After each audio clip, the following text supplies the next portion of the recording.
Good afternoon. Thank you for joining us for the Government of Newfoundland and Labrador's COVID-19 update for today, Friday, March 19th. I'll turn things over to Dr. Fitzgerald for an update on the latest numbers. Dr. Fitzgerald. Thank you, Premier. Good afternoon, everyone. Thanks for joining us.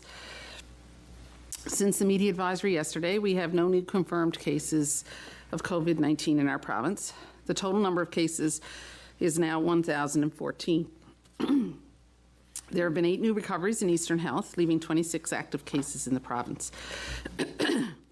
In good news, one of our recoveries is in an individual who was hospitalized, leaving only 1 person in hospital due to COVID-19.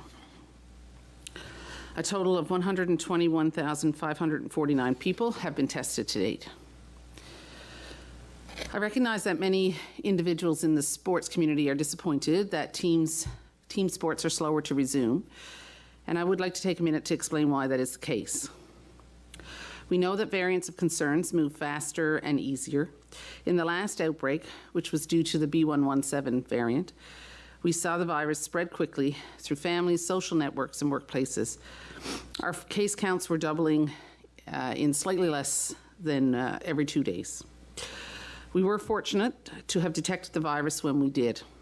We were mere days away from this virus spreading across the province and becoming much more difficult to contain. The presence of variants are quickly becoming the dominant strain of COVID and changing the epidemiology across the country. And this does increase our level of risk. If things continue this way, then the assumption will be that any new cases that enter this province will be variant. And while our travel restrictions are stringent and effective, there are no guarantees when it comes to this virus. The most critical thing for us right now is to keep our contacts low, and I cannot stress enough the importance of this. We cannot ignore the reality that group activities, including team sports, result in multiple contacts for each individual, and this is compounded by the interaction of different teams and individuals involved in multiple types of sports and activities. We recognize the importance of sport and other activities in the health, both mental and physical, of the people who play them, and we recognize the importance of return to play gradually and safely. We are engaging with Sports Association and requesting that they submit return to play plans. These plans will need to look somewhat different than the return to play plans from last year and consider how team sports can resume with reduced contacts in light of variants of concern and epidemiology, not just here, but across the country. We know that vaccines work well in preventing severe illness and death from COVID-19, and while it is our hope that increased vaccinations will also reduce transmission of the virus and improve the epidemiology, it is simply too early for us to know just yet. It takes time for real-world evidence to emerge. So for now, we will have to keep many of our public health measures in place. We will be watching how the situation evolves in the coming weeks to months to see how that can change as we vaccinate more people. We are charged with protecting public health, and we will continue to base our decisions on the most current and best available evidence. These decisions are not made lightly, but in the best interest of us all, with our health and safety always at the forefront. As an update on our provincial vaccinations, we now have over 48,000 doses administered as of Wednesday. The arrival of our shipments of AstraZeneca vaccine means we are now able to provide a safe and effective vaccine to first responders sooner than anticipated. We have designated additional priority groups as candidates for the initial shipment of the AstraZeneca vaccine, and these include border services staff, search and rescue, sheriff's officers, correctional officers, and other enforcement groups who have worked through all alert levels. As a recap for those who may have just joined, we have no new confirmed cases since yesterday's media advisory, and the total number of cases in the province remains at 1,014. We have been incredibly fortunate to have low prevalence of COVID over the last year, and this has allowed us more freedoms than many other jurisdictions. We cannot take this for granted. Following public health measures is our best chance to keep COVID-19 under control in our communities, and it will take our continued determination and discipline. But I know we are up for this challenge, and we've come too far to stop now. So hold fast, Newfoundland and Labrador. Thank you, and hope you have a good weekend. Well, thank you, Dr. Fitzgerald. What a difference a month can make indeed. Just 4 weeks ago, we had 60 new cases. with a total of 417 active. Today, we have no new cases, with only 26 active. It's a real testament to all of you for your hard work and diligence, and to Dr. Fitzgerald and her team at Public Health. Public health measures may be challenging to live with, but they work. As more and more vaccines roll out, the brighter things become. And here we are now with news of an Atlantic bubble being reestablished, hopefully a month from today, April 19th. This is excellent news for our tourism sector heading into the summer. I know many people within Atlantic Canada are anxious to come home, and many here are anxious to see loved ones. Tourists can't wait to come to our province, and we certainly will welcome that when it is safe. I also want to remind our residents that if you haven't really explored our province, this summer is a great time to do so. Start planning now. Your province needs you, and the ask is simple and so rewarding. Explore this amazing place we call home. Restaurants, shops, tourism operators, B&Bs, hotels, and inns. Your resilience and dedication throughout the pandemic has tested your resolve, and I hope you see this as bright days ahead.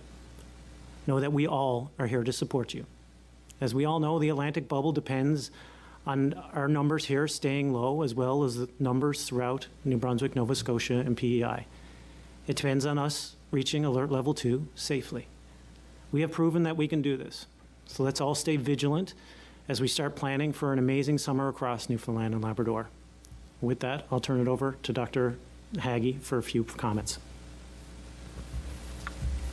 Thank you very much, Premier.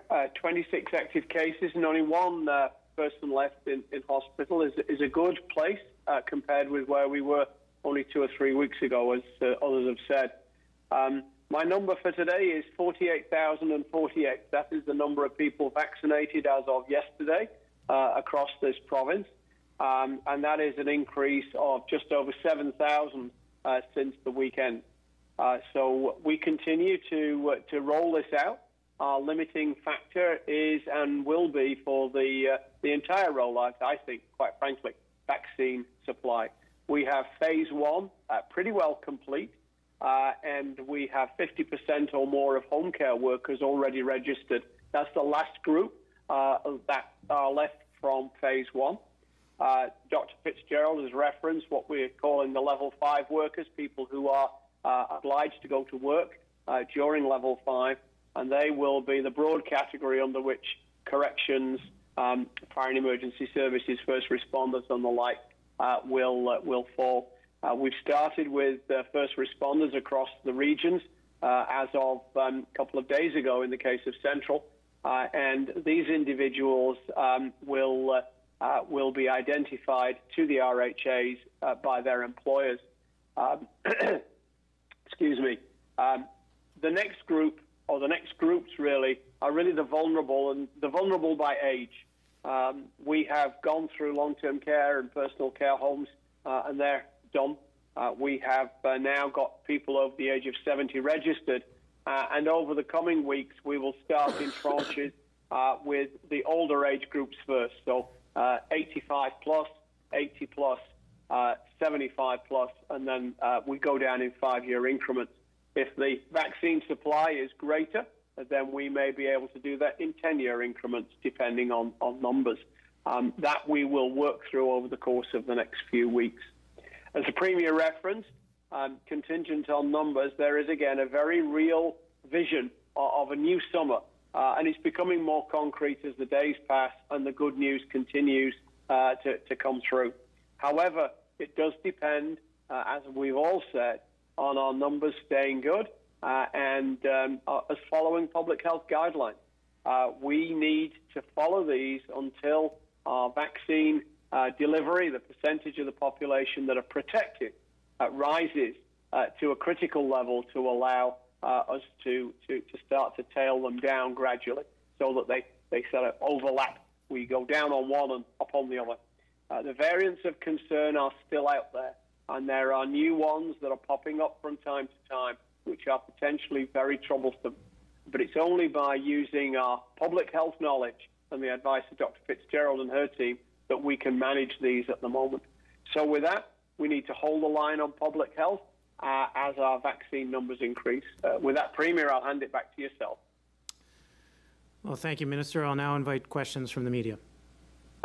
Thank you, Premier. For the benefit of our speakers, there are 6 reporters registered for today's call. The question and answer session will be conducted in 2 rounds, where each reporter will have the opportunity to ask 1 question and 1 follow-up per round. Following this, I will ask each reporter if they have 1 final question. Our first questions are from Richard Duggan with VOCM. Please go ahead. Thank you, Dr. Fitzgerald. Yesterday, as we alluded to earlier, it was announced that Newfoundland and Labrador could be re-entering the Atlantic bubble as of April 19th. I was hoping to get your thoughts on this. How confident are you that this can be done safely?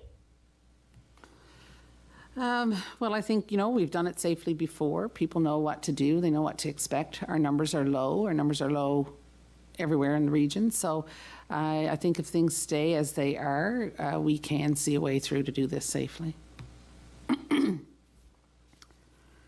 Thank you. And just a few minutes ago, the Newfoundland and Labrador Medical Association sent out a press release calling for Eastern Health to address what they're calling vaccine inequality among physicians. They say Eastern Health is vaccinating physicians inside their facilities, but other community-based physicians have not yet been afforded the same opportunity, which they're arguing has not been the case in the other RHAs, where community-based physicians have been given that opportunity. I'm not entirely sure who to address this to. Maybe the minister can answer it. What do you know about this situation, and why is this happening? Yes, thank you very much. It's a good question. Physicians, like other frontline healthcare workers, have been vaccinated in order of their likelihood of exposure to COVID. So we are aware that because of historical issues in Eastern Health, there are a small group of community physicians who really have very little connection directly with Eastern Health facilities and emergency services or emergency departments. We will be reaching out to them as part of the level 5 category I alluded to under phase 2. So I think that's an issue that is small in number, obviously one that Eastern Health are now aware of, thanks to the NLMA. Our next questions are from Ben Cleary with NTV. Please go ahead. Hi there, thank you. We know that a couple hundred first responders received their vaccine today. Is there an order now for phase 2 for, say, when teachers or rotational workers will be vaccinated next? So we're working through those through phase 2 now, and certainly, those are we are having discussions about where we go next with that. And our priority groups in phase 2, obviously, we need to make sure that the people who are at higher risk for severe disease are done as quickly as possible. So that's our first priority. The AstraZeneca vaccine has allowed us to reach out to other groups, perhaps a little faster than we would have been able to, which is really good. And we are looking at, depending on vaccine supply and what we get, who we can offer that to next. So, all of these things are going into consideration, and we'll be reaching out as appropriate. Perfect, thank you. And so when it comes to the Atlantic bubble, the variants have changed the way we deal with COVID. Would the variant change the Atlantic bubble? Would it look different than how it has in the past for say, new restrictions and precautions? So I think, in our discussions with the rest of Atlantic Canada, our approach to the borders are very similar in that, we have similar isolation requirements and strict entry requirements. So, that's the main thing with regard to the variants, certainly with regard to contacts and, that recommendation of keeping contacts low. We try to remain as consistent as we can across all 4 provinces. And so those are discussions that we'll be having as well going forward, just to make sure we're on a very similar page, if not the same page. Thank you. Our next questions are from Mark Quinn with CBC. Please go ahead. Hello, thank you. Dr. Fitzgerald, with less than 10% of Canada vaccinated now, and of course the variants still circulating, do you think it's possible that Newfoundland could open to the rest of Canada as soon as July 1st? So Thanks, Mark. That's a really difficult question to answer, actually, because we don't know what's going to happen in the next couple of months as we increase vaccination rates. And I think we need to see what will happen. The effect that the vaccination will have on spread of disease. You know, if we start to see that as we vaccinate more people, we see a reduction in spread in some of those provinces that have higher rates of disease, then, you know, I think that bodes very well. But that's information that we won't have until we start to see more people vaccinated. And with 10% vaccinated right now, that's not really something that we would even expect to see on a larger scale, like the reduction in transmission on a larger scale. In certain pockets, we're seeing reduced transmission, perhaps, but you know, we can't comment, you know, sort of at a general population level at this point. So I think that's a long answer to say that really it's only time that's going to tell if we're going to be able to do that. Thank you. And you mentioned earlier sports.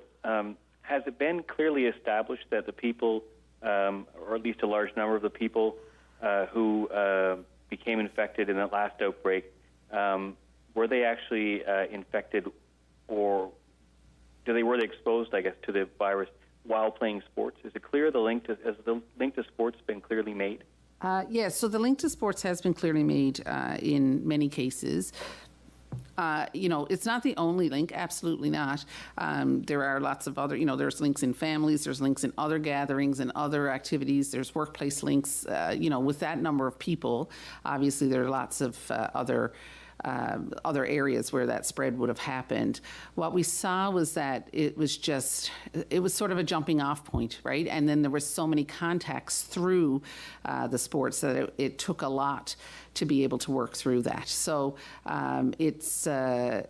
so the issue really is, certainly we did see spread through sporting events. We saw spread in other events as well. I'm not trying to say that sports was the only thing, but the number of contacts that we saw with regard to some of the sporting events was really part of the issue that, you know, because what happens is you have an event and you have a number of people infected, but they then take that and go elsewhere, right? So they take it back to their families, or they take it back to their workplaces, or they take it to other sporting events, and then you have another situation where you have a lot of contacts that it can get spread to. So it's really more that it's a jumping off point, and that's what we got to be careful about.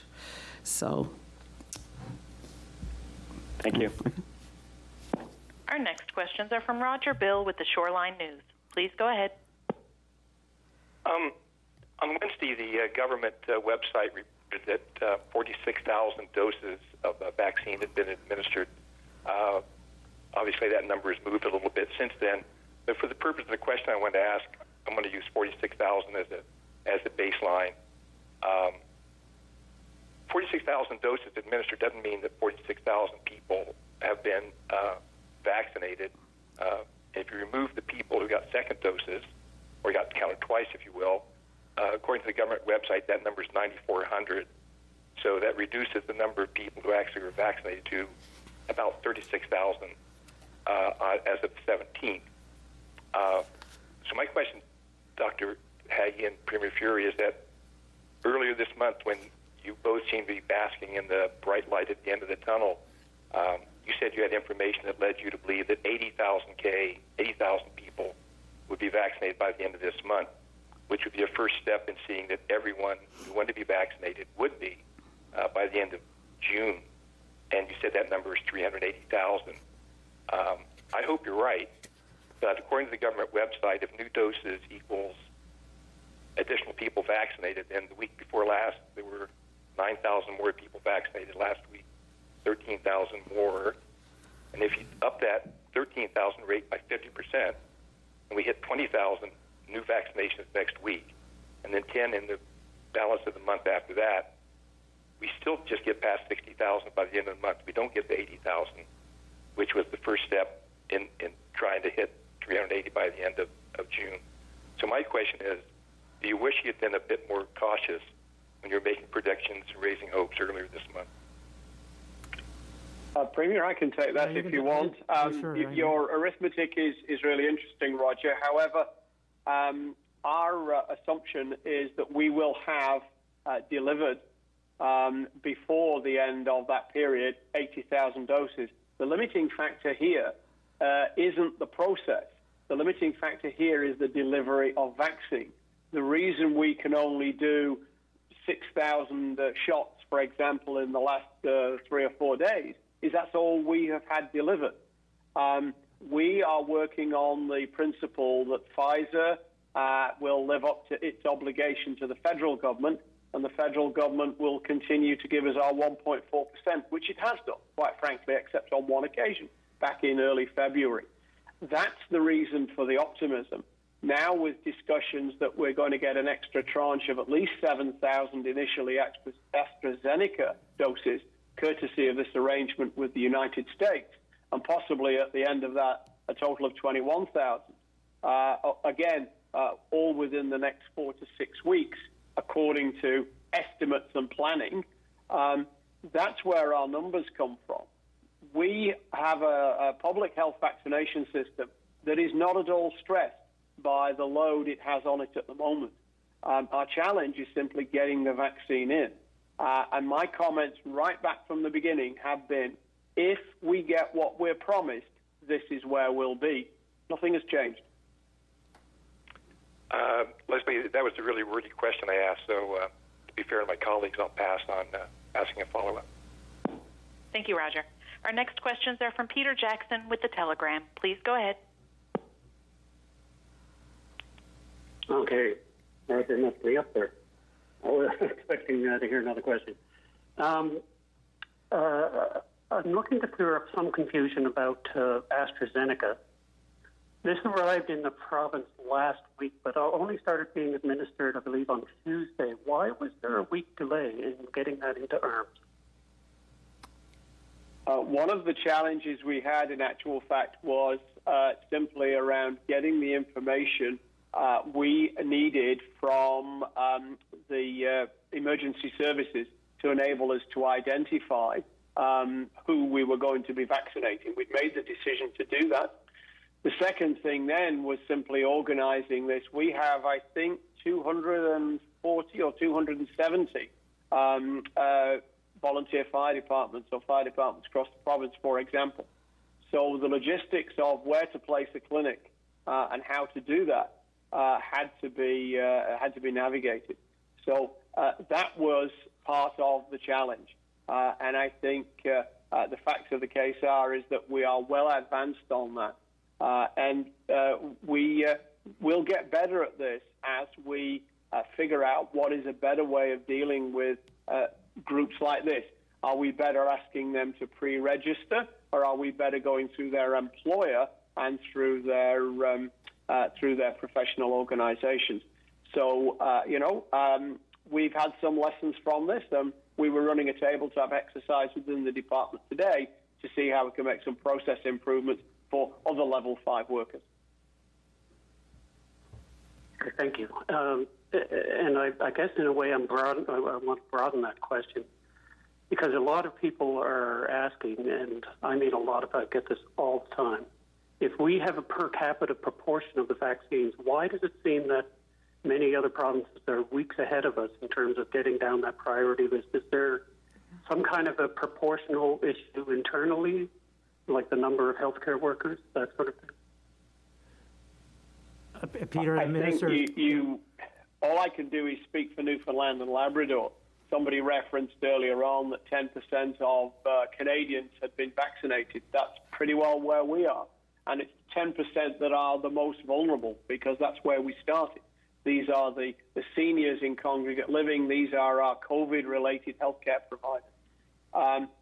In terms of what happens elsewhere, I think you've got to remember that the numbers that you see from Ontario or Quebec are not going to look anything like the numbers you'll see from Newfoundland and Labrador.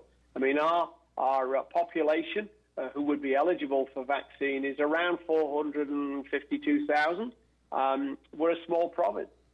You don't see huge numbers delivered in PEI. I think what is more useful for the information of general public is what groups we've done. So we've done all the congregate living for vulnerable seniors, personal care homes, long-term care. We've done COVID units, ER, ICU, We're working out through other acute care providers who work through level 5. We're now into first responders. Once we've done the the home care workers, we will have pretty well done all of phase 1, and we'll be coming out of phase 1, I would reckon, by the end of this month. So the numbers only tell part of the story. Okay, fine. Our next questions are from Danielle Edwards with the Canadian Press. Please go ahead. Hi, I wanted to ask a little bit about the process behind getting into this new version of the Atlantic bubble, because it seemed initially that New Brunswick, PEI, and Nova Scotia were planning on reinstating the bubble and kind of holding it as a maritime bubble. So I wanted to know how exactly that conversation went and how we've completed now the sort of full Atlantic bubble.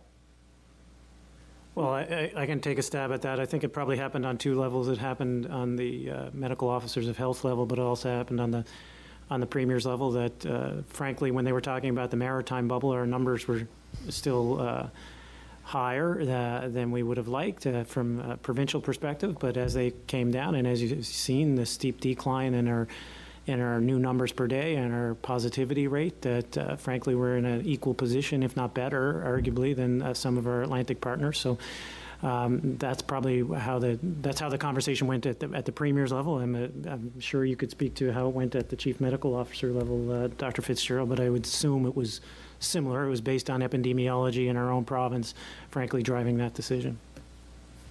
Mm-hmm. That's correct. And I also wanted to ask, so sorry, I'm just losing my train of thought. But I also wanted to ask, in terms of vaccine, is Newfoundland and Labrador still on track to meet its deadline of having at least 1 shot in all resident arms by the end of June? That's sort of the what we're hearing from the other provinces in the region. Yeah, that's certainly our hope and desire and our plan. And again, to echo Minister Haggie's comments, it depends on the supply chain, but that's what we've been led to believe will be a reasonable prediction given the supply chain. And so we're certainly hopeful that will be the case. And it is consistent, as you suggested, with the other Canadian provinces. And as Minister Haggie suggested, the vaccine distribution is based on per capita. So we have a per capita formula. So we have no reason to believe that it wouldn't be the same in Newfoundland and Labrador than the other provinces across the country. Thank you. Our next questions are from Richard Duggan with VOCM. Please go ahead. Thank you. Canada is yet to receive its first doses of the Johnson & Johnson vaccine. And I was wondering, though, if we could get an update on our plans for that vaccine, if we have a more concrete idea of who will be getting it, what parts of the province will be sending it to, that sort of thing. No, as we haven't received any information really about when to expect that vaccine, we really haven't factored that into our plans. We need to work with what we have and what we know is coming. So at this point, we haven't really factored in what groups would be getting that at this point. Okay, and this next question is for the Premier. Yourself and Minister Haggie rejoined these briefings when the Metro outbreak began due to the seriousness of the situation. That situation has calmed considerably since then. So my question is, how do you justify your continued participation in these briefings, given the improved situation and the fact that government is still in the caretaker mode as of now? Well, I think it's important, again, that the people understand that there is still a Premier in caretaker mode, and we're here to support Dr. Fitzgerald and her team.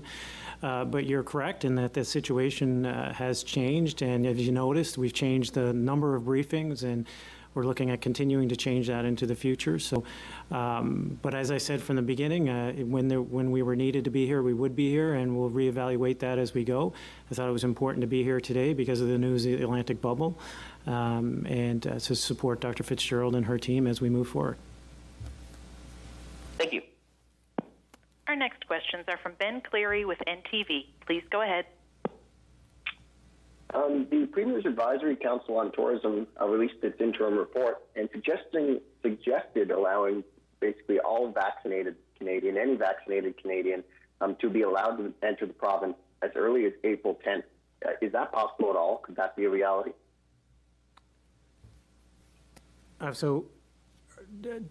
When we say, I think they say Canadians in general, but we will hopefully welcome Atlantic Canadians. But we don't see it as a possibility to right now welcome all Canadians on April 19th. I think that's fairly consistent with not just, my conversations with Dr. Fitzgerald, but other premiers and other chief medical officers of health within the Atlantic region. Thank you. And just kind of a reminder, to enter the Atlantic bubble, we have to be in alert level 2. What does alert level 2 look like? Probably best for you. Yeah, so alert level 2, we were there before. It'll be similar to what it was in the beginning.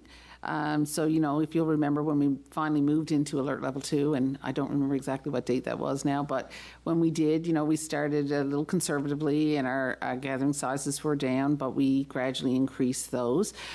So we'll be looking at something similar and look at, taking things a bit conservatively at the start and just seeing how things go. And I think, we'll want to be looking at keeping our own personal contacts as low as we can, just to reduce the risk of potential spread of the virus and variants of the virus. In those situations where we may be a little closer, a little less cautious, and perhaps not wearing masks as we would normally, within your close contacts. So we want to make sure that we're keeping those as low as possible. So there may be some slight differences in that regard, but by and large, it'll be very similar to where we started out before. Thank you. Our next questions are from Mark Quinn with CBC. Please go ahead. Yes, for Premier Fury, if we're in caretaker mode currently, and the government is able to make the decision to join the Atlantic bubble, why is it that the caretaker government can't deal with requests from municipalities to move forward on road and infrastructure work for the year ahead?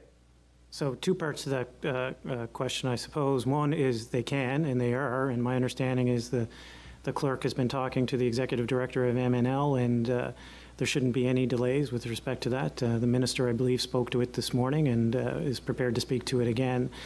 So that can happen in caretaker mode to those projects that have already been prescribed earlier, so that's not new expenses.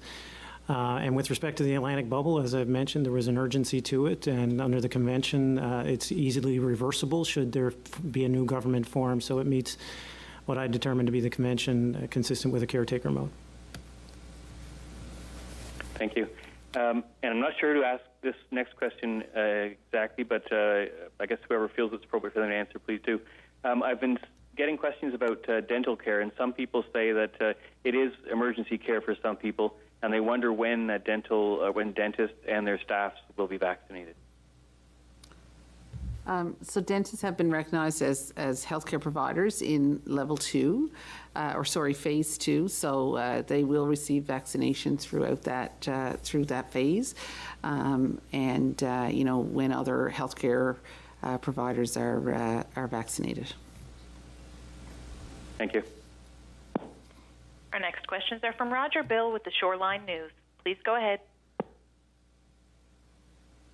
I don't know if this is a question for Dr. Haggie or for Dr. Fitzgerald, but to follow up on Peter Jackson's question about priorities in the queue and people being confused about things, I'm glad to know I'm not alone. Police officers are being vaccinated in the eastern region now, but people who are in between 70 and 80 are not. It seems to me that the objective is to protect the most vulnerable, the people most at risk who could get really sick or die. Then you would want to be vaccinating those older people rather than a police officer with a desk job or a 30-year-old firefighter who's in excellent physical condition? Is it the fact that you're using the AstraZeneca virus or vaccination vaccine explain why first responders are getting vaccinated before some people in their 70s? So there's what we know, certainly we want to reduce the risk as much as we can for those who are at the highest risk for severe disease. And so that is why we focus the mRNA vaccine in that age, in the older age group. The AstraZeneca vaccine that we received, we wanted to make sure that we were using it in those groups that are in the essential worker category and first responders. So, we had to choose a group to get it, and we felt this was an appropriate group that we could reach out to and who could get the vaccine. But the vaccination plan was to use the mRNA vaccine for people over the age of 70, certainly who are at higher risk for severe disease. And just to follow up, in phase 2, school teachers are in the queue. If the AstraZeneca issue of is it appropriate for people over 65 or not isn't an issue, do school teachers get vaccinated before people in the 70 to 80-year-old bracket? So I think we have to think about, I can't comment specifically on when people are going to get vaccinated or when things are going to get finished, but was certainly working through both groups diligently, and to make sure that we can give the vaccine to everybody. Certainly, there can be two. I guess there'll have to be two concurrent vaccine groups. The AstraZeneca vaccine, we're not getting a lot of that, so we want to make sure that we're using the mRNA vaccine in those larger groups that we want to ensure are not or at higher risk for the severe disease. So, people will get done throughout this group, but I really can't comment specifically on when one group's going to get done in relation to another. Okay. Thank you. Our next questions are from Peter Jackson with The Telegram. Please go ahead. Hi. Saskatchewan is amending its OHS regulation to ensure workers can take at least 3 hours to get vaccinated and not get docked pay. Has that been done here, or are there plans to do it here? Minister, perhaps you can comment on that. I'm not aware of any right now. No, sorry, I was trying to, Premier, but I'm fumbling with the technology today. My apologies. As far as regional health authority employees are concerned, for example, this was an issue at one stage because somehow the story got out there that they would have to take annual leave and these kind of things. That is not the case, and that they can go, if you like, on company time. So as far as the public sector employees are concerned, we're not trying to put any barriers there for them getting the vaccine. Obviously, I would encourage private employers to do the same, but have no control over that. Okay. So I guess that's no. All right. As well, there's a lot of there's recent talk in St. Pierre wanting to open a bubble with the province. They expect everyone to be vaccinated within 2 weeks. Is there any interest on this end of pursuing an exemption through the federal government? With respect to St. Pierre and Miquelon? Yes. I've not had any discussions with my federal counterparts on the federal border there, but I'm not sure if you have with yours on a national table, Dr. Fitzgerald. No, not at all. So that hasn't come up just yet, but I'm sure it will. Okay. Thank you. Our next questions are from Danielle Edwards with the Canadian Press. Please go ahead. Hi. Yes, I just had one more question that I wanted to ask. But what's been learned from the recent outbreak due to the variant of the virus? We know that it's more infectious, but is there any evidence that it's actually more dangerous? Seems to be a little bit of confusion about whether or not the concern there should be more concern about variant cases of COVID-19 because it's more likely to cause serious condition of COVID-19. So I was just wondering if there's been any data out of the outbreak that suggests there's a higher infection rate, but whether or not it's more dangerous is still, not quite yet known.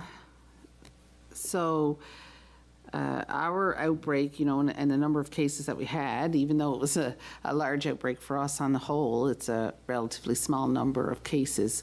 The UK has had a lot of experience with this virus or this variant of the virus, and certainly there have been some studies and some indications that perhaps it does cause more serious disease. The other thing we have to remember is that, excuse me, in our situation, there were a significant number of younger people who contracted the virus, and that can certainly make a difference when you're looking at the proportion of people in an outbreak who end up with severe disease. So I'm not sure that we're really the best case to use to determine disease severity. We do know that, or it appears that from what we've seen, that people ended up in hospital. Those who did end up in hospital ended up there a little bit more quickly than we saw in the previous outbreak, which was related to the original strain of the virus. But I think on the whole, I don't think we can say that we saw more severe disease in that respect. But again, we have to remember that we had a different epidemiology than the average. So it's certainly more infectious. And the thing we need to remember, though, with any of these variants is that if you're more infectious, you're going to get more people infected if there is an outbreak. And that in and of itself could mean you end up with more people in hospital and more people in ICU and more people dying as a result of infection than you would get with a virus that causes more severe disease because it spreads more quickly and can infect so many more people. So just because something doesn't cause more severe disease, the fact that it's more transmissible can still end up overwhelming your healthcare system. Right. Thank you. I have no further questions. I will now go back through each reporter to see if you have one final question. Richard Duggan with VOCM, do you have a final question? I do. Last fall, we set the goal of 85% vaccinations for the flu. I was just wondering if we could get an update on those numbers and how many people got vaccinated. That's it. Oh, Janice, do you have... No, that's fine. You go ahead. No, the last figure I saw is now a month and a half old. So rather than quote that and probably misquote it from memory, I will go back and get you some fresh data because there has still been some flu clinics on the go. Thank you. Ben Cleary with NTV, do you have a final question? Hi there. Yeah, I just have a question back to sports. With the level of risk higher with the variants, can team sports expect not to be back until the majority of the province is vaccinated? So we still haven't, we haven't made decisions on what's going to happen with team sports. We're asking sports associations to submit some plans for how they're going to be able to return to play safely. And I think we need to look at those really to see how things can be done safely. And, I certainly don't know all the individual sports, so I wouldn't want to presume. But we do, we do need to approach things a bit differently in order to be able to do things safely. Thank you. Mark Quinn with CBC, do you have a final question? Yes, I do. Thank you. With the target of reopening the Atlantic bubble in mid-April, do we expect that rotational workers will see the measures that they have to adhere to changing before then? Will they have more freedom before the Atlantic bubble opens? Well, the new protocol is in place now. I don't know if you want to speak to that, Dr. Fitzgerald. Yeah, so as of right now, they are able to, they essentially have the same protocol that they had before, except that there's a testing protocol layered on top of that. At this point, certainly for those, once the Atlantic bubble is reinstituted, then travel will be able to happen throughout the Atlantic bubble, and it will be people who are coming from outside of the Atlantic provinces who will have to adhere to that protocol. Thank you. Roger Bill with the Shoreline News. Do you have a final question? Yes. Dr. Fitzgerald, just to go back to the question about the queues and 2 queues. I can understand there being 2 queues if you've got 2 different kinds of vaccines. One group is suitable for one kind of person and another not. But just for a moment, let's presume we don't have any AstraZeneca vaccine, and all we have is Pfizer, Moderna, and the J&J Janssen vaccine. Are there still 2 queues, or now do we just have 1 queue for people over 70 and then school teachers or other occupational groups? Or is there still going to be more than 1 queue? So if you're just Pfizer, Moderna, and J&J, you still have 2 different types of vaccine there. So you have mRNA and viral vector vaccines. So, so you would still, I think, have 2 different queues. We started this with knowing that mRNA vaccines are what we would want to use in those at greatest risk for severe disease, and that's still where we stand with it. So, that's why we're pursuing the strategy that we are, and our epidemiology right now allows us to do that. And so I think we need to continue with that. Okay, thank you very much. Peter Jackson with the Telegram. Do you have a final question?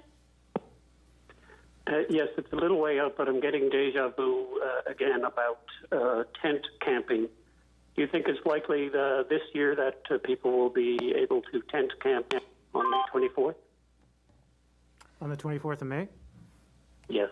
On the 24th of May, which is more than 2 months away, I'm not going to predict at this point, Peter. I'm certainly not going to say anything I'm going to be held to or that I'm going to regret. So We'd all like to get away, though, Peter. Okay. Thank you. Danielle Edwards with the Canadian Press. Do you have a final question? Okay, thank you, everyone. Premier, do you have any final comments today? Thank you all for joining us for the end of the week update. Certainly good news as the cases continue to drop and the number of vaccines continue to increase. But it's, again, incredibly important that people be vigilant with respect to the public health measures and to follow Dr. Fitzgerald's advice. I know everyone's been patient to date, and we just need to dig a little deeper. Throughout the weekend, if you can find it in you to support local businesses, now is the time that they need your support the most. So please continue to look for safe ways to support local. But otherwise, have a good weekend and stay safe. Thank you, Premier. Stay safe, everyone. Take care of yourselves and each other, and enjoy the rest of your day. This is Jan. Jan sometimes visits her neighbor Paul. Paul has COVID-19, but doesn't know it. Jan also takes the bus. So does Mo, who's a frontline worker. So if Paul infected Jan, Jan could infect Mo, who could infect a lot of people. But wait, they all have the COVID Alert app. So Paul tested positive and entered a code in his app, which anonymously alerted Jan. So Jan stayed home and Mo went to work safely. Phew, close call. Help break the chain of infection. A message from the Government of Canada. Regular programming already in progress.